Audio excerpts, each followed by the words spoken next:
Before we start, I want to kindly thank UK Rob M for buying us a cuppa since the last video. It's always appreciated. The link is in the description below. Afternoon. This week we're in Spain. Now I know Easter was last week and we're a week late. However, it is time for a resurrection story. This time, a man gets a resurrection when his wife dies. However, in the meantime, he marries someone else. Ornella Muti. Yes, we're back into the Mutiverse. A couple of weeks ago, she was riding around Italy, selling porn and ended up dead. So maybe she'll make it to the end of this film. Now, despite that being his new wife, he's still hung up on his old one and keeps seeing her. And unfortunately has the idea to bring her back to life, which I'm sure will go completely wrong. So, will he miss his old wife? Will he heed to the warnings about bringing people back to life? Will there be some awkward barn bedroom twister? Will Muti make it to the end of the film? But most importantly, will it be any good? Let's find out. The film starts with the opening titles. After all that, we then see a man running. He's off to fight a midget army. No, I am not lying. Two of them, on horseback. Put out the fire, hurry!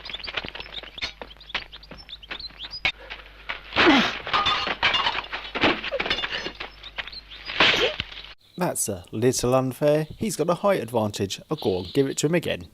Meanwhile, the local alchemist, because Boots doesn't exist yet, is making up a potion to try and stop someone from dying. I wonder if he'll have any luck.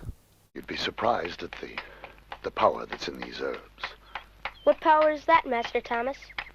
You grind these prickly husks, you see, to a powder that goes into a potion. And then when you have fever, the potion drives it away. Sounds like bullshit. They're definitely going to die. Richard returns from beating up midgets to find his wife ill in bed and being fed a potion made of flowers. How is she? She never regained consciousness. Now she seems to have trouble with her breathing. That potion's doing well then? You've nothing to worry about. Only he does, because now Richard's wife is dead.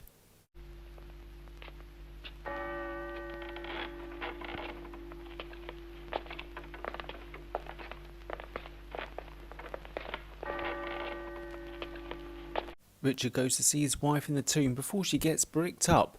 One, to say goodbye, but also to make sure she's dead. And she's definitely dead, so she gets bricked up in her tomb, leaving Richard to go about his life mourning his wife.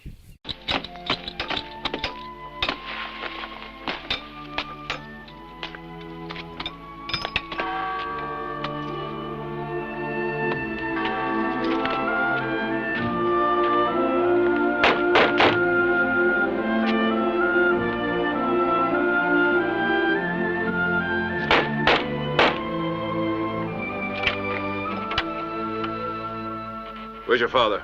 In his study, my lord. I'll go tell him you're here. Don't bother.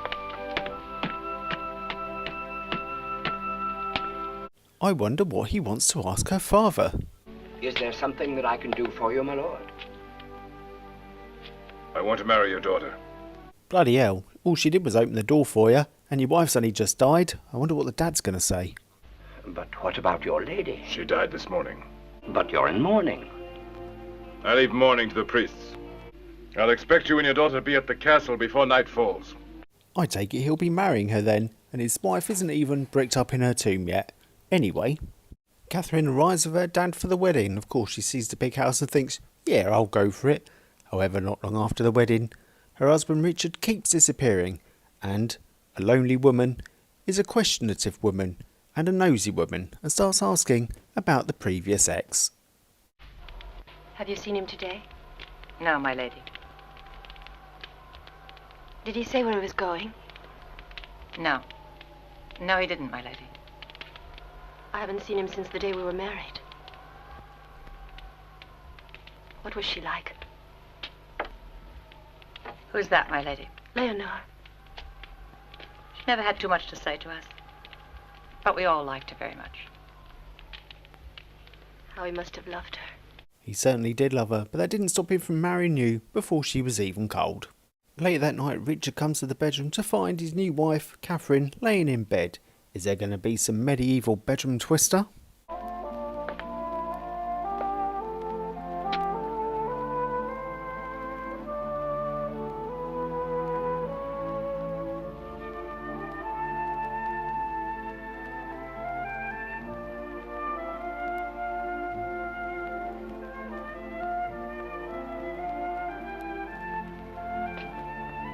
Nope, what a gay. It's almost like he doesn't really want Catherine as a wife. Oh, you women. Leave us. We won't be needing you anymore tonight. Go. Well, speak for yourself, Richard. He's got his mates round, so he sends the women off out the way so they can regale him and cheer him up with some lovely stories. My lord, some music to cheer you. Why, yes. Just what he needs, some songs and chatter to cheer him up. Tell us of your stay in Italy. One day you have swollen glands developing at the armpit of the groin about the size of an egg. And within the week, you're a dead man. For fuck's sake. It's as though everyone's mad. There are those who put on their best clothes so as to be ready for death. I'm sure this won't affect Richard at all.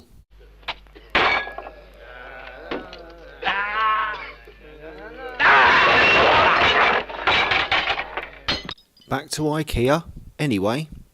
In which month was his first wife's death? Why? We might say a memorial mass for her. No, you'll do no such thing. I've done all I possibly could to make him forget her. But, my predecessor, you surely had him say a mass for her. No, never. It would have been an ideal time to cheer him up, but of course not. Ah, women. Later that day, Richard meets Catherine in the barn for some barnyard twister, and I'd just like to point out it's between each other and the sheep aren't involved. Left hand straw.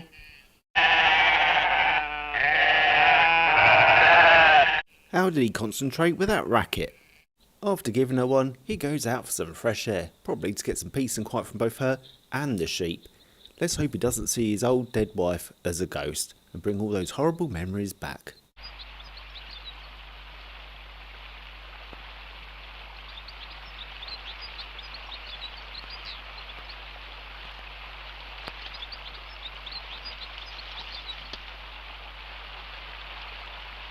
It was just a ghost. Hopefully he doesn't run back, break her out the tomb, drag her up the stairs in the coffin to bring her back to life somehow.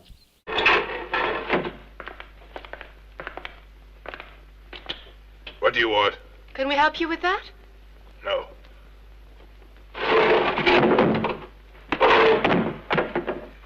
Why are you staring at me?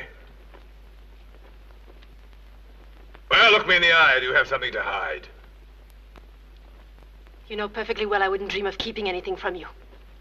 Why are you so nervous? What's the matter? Go to your room. You're always lurking in the hallways. Oh dear, this isn't going to end well for anyone. I'm sure that if you saw her the way she looks now, your love would turn to loathing. If I could see her once more, we could forget the time and death had separated the two of us. No evil could come of it. No evil. Let the dead rest. I don't think he's going to listen to that sage advice.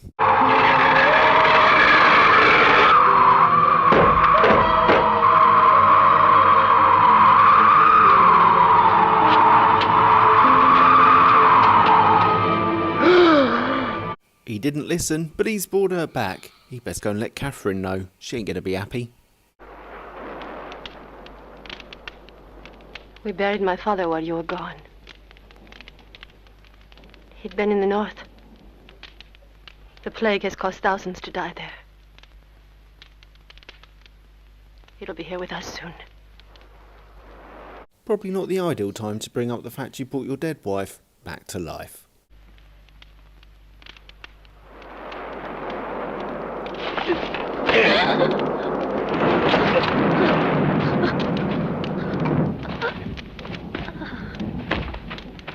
Well, I suppose that's one way of not hearing her moan about it. Unlucky Mooty. He decides to get rid of her by throwing her down the well, because this was before the anti-antiseptic devices were installed on wells across Europe. This is your new mistress. You will obey her as you would me. Is no one going to point out that she was dead a little while ago? Morning to you, my little ducks. Where were you yesterday, Master Thomas? What's that? What's this sudden interest in my whereabouts? Well, you weren't here when she arrived. When who arrived?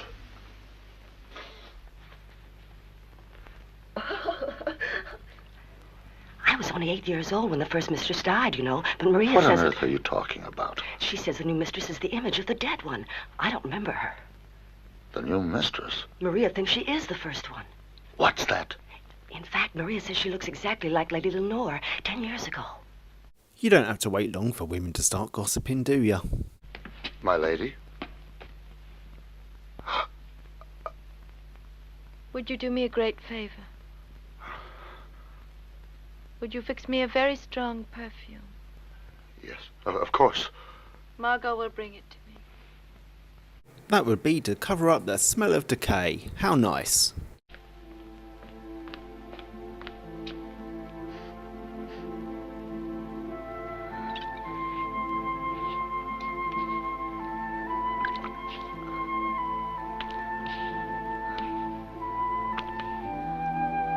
I don't think that one's available at duty free. Anyway, bored of walking around the castle half dead, she decides to walk around outside half dead instead, and comes across a young woman minding her own business. Would you like me to tell you a story? Oh, yes, please. Then come sit beside me. Don't tell her the one about how you're brought back from the dead, you'll scare the poor cow. Let's hear the rest. When the people were so swollen they couldn't move anymore, the others would eat them up. She's bored her to death with that story. Actually, she wasn't bored to death, she just killed her. And then goes back with some hot tub twister.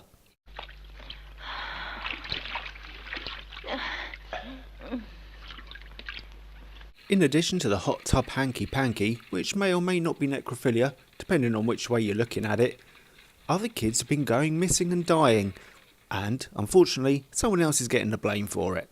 Who ordered you to abduct those children? Answer me. I swear I didn't touch those children. I wasn't the one. 13 children have disappeared. Confess and save your soul from hell. Unfortunately, they don't believe her, so they tie her to a post, give her a barrel like she's a St. Bernard, and, well, you know the rest.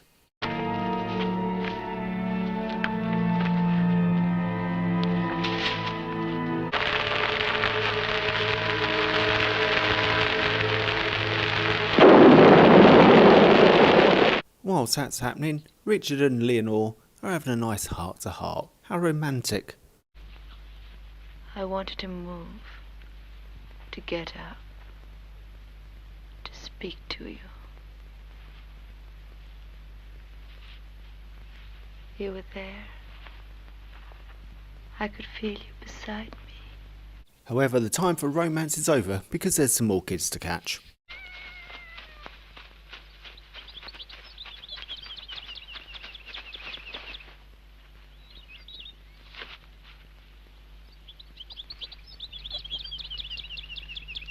Don't go and help or anything. If this was 2026, he'd have his phone out recording it. No, don't make me stay, Papa! There are many dangerous creatures in these woods, wolves and monsters, and a devil with a sack full of little children. No, they're gonna get me! Then you'll have to shout so loud that your mother can hear. Mama! That is some top parenting, the alternative being she just stayed with you in case the wolf, also known as Leonor, turns up. Mama! Don't cry, little girl. I want my mama. Who tied you to this tree? My papa. It was just a ruse to draw the villain out, and now they know who it is. Richard ain't gonna be happy.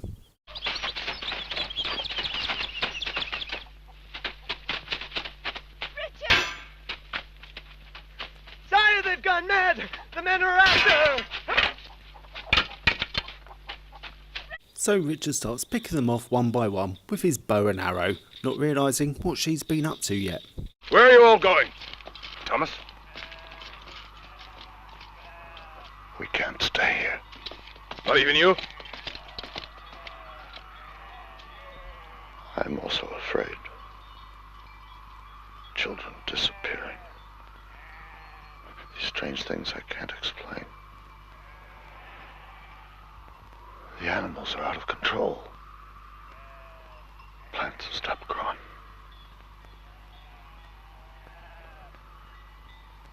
Richard, I'm afraid for you too. With everything going to shit outside in his village, he decides the best course of action is to kill his wife, who's already been dead once at the start of the film.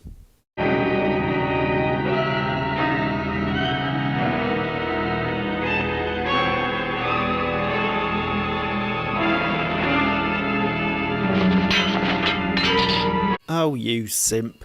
So he decides another course of action is if he can't take her out, he'll have to take both of them out.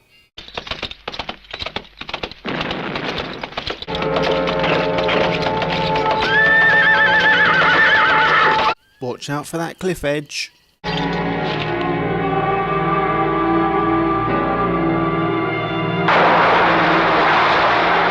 Well, that was a happy ending. The end. Well, that was slow. I mean, it's not a terrible film, but it's not a great film either. Give it a watch if you've got nothing else to do. At least the message was good. When people are dead, don't try and bring them back to life. And also, don't get married on the same day your other half has died. It's a bit wrong. Anyway, next week we're back in Spain again, only Spain in the 80s, as the Galbo rhythm comes to an end. Before we come back in a week after to Italy for the last in the multiverse, where she might make it to the end of the film. Until next time, ta-ta for now. And remember, if you're having bedroom twister, don't have it in a barn surrounded by animals. You'll end up on a list. If you enjoyed this video or thought it's like less shit than all the others, you can always buy us a cuppa on Ko-fi. The link's in the description below, and thank you in advance if you do.